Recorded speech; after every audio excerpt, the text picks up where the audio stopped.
What is up there, beautiful people, and welcome to another edition of Just Trending You. So today we're speaking everything that's related to Imaan Mushin Hendricks, the world's first openly gay imam that was unfortunately gunned down in Gqeberha. I believe it was this past weekend. So I'm going to be reading from an article by SABC News. It says the death of gay activist Imaan Mushin Hendricks has left his family and friends reeling in shock after he was shot multiple times in the back seat of a car on Saturday in the Eastern Cape. So that would be in Gqeberha.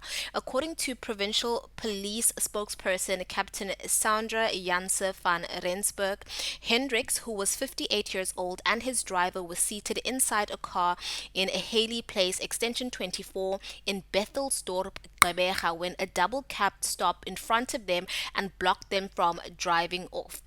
So, two unknown gunmen approached the vehicle where he was sitting and started shooting at him. In a video that went viral on social media, the alleged shooter got back into the car and is seen driving off with the other suspect. So, Hendricks was unfortunately unalived instantly.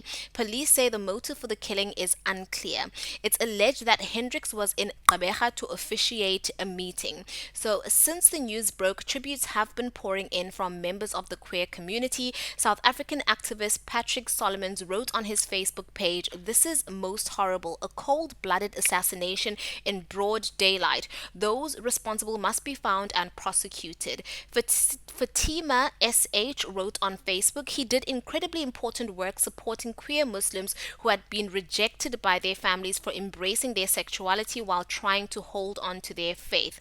So, the DA's Cape Metro LGBTQIA plus community has condemned the murder of Hendricks. Chairperson Roberto Quintus says his death is an added horror, an indictment of the hate crimes and violence experienced by the LGBTQIA plus communities in South Africa and elsewhere in the world. So, as I've also already mentioned, Hendricks was the first imam internationally to come out as gay in 1996 and has worked extensively with queer Muslims through the AI Gqeberha Foundation, operating from a mosque in Wynberg, which is in Cape Town, which supports queer Muslims in reconciling their sexuality with their faith. So, former SABC radio and television journalist Reginald Witboy says Mushin fought hard for the transformation and inclusion in spaces and the LGBTQIA plus community. His work left an imprint on the struggles that the LGBTQIA plus community continue to face.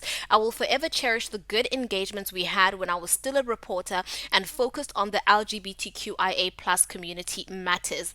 Mushin's senseless death is shocking, and I hope justice prevails." Okay, so that is basically just a snippet from an article from the SABC News regarding the assassination of Mushin or Imaan Mushin Hendricks.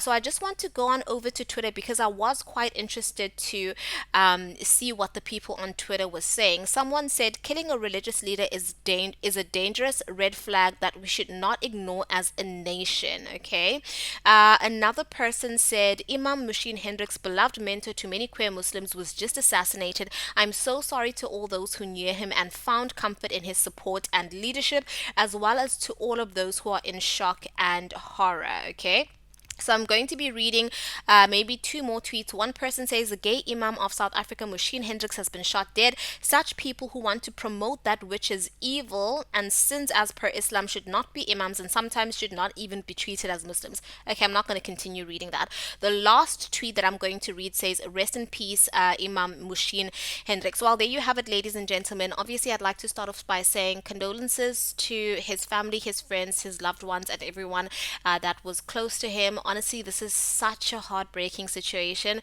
To honestly have such a revolutionary in terms of, being the first openly gay imam, and to have come out from what I read in the article back in 1996 when even ordinary people were scared to come out, let alone an imam of the Islam faith. That must have been or taken so much courage of him to do. So once again, RIP to the imam, and I will see you in my next upload.